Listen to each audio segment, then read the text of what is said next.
Assalamualaikum warahmatullahi wabarakatuh. In this video, I will explain to you about how to cook with microwave oven.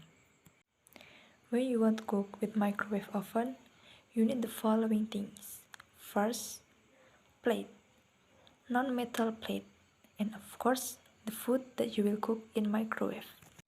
Here are the steps. First, wash your hands. Remember to be clean before cooking.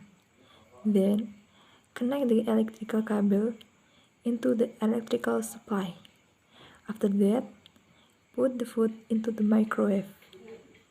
Don't forget to decide how long you will heat the food. And then, press the button to start heating the food. After that, wait for the beep sound. It indicates that the cooking process is done. Finally, take out the food and enjoy it.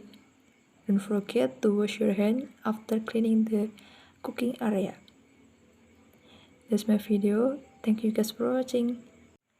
Wassalamualaikum warahmatullahi wabarakatuh.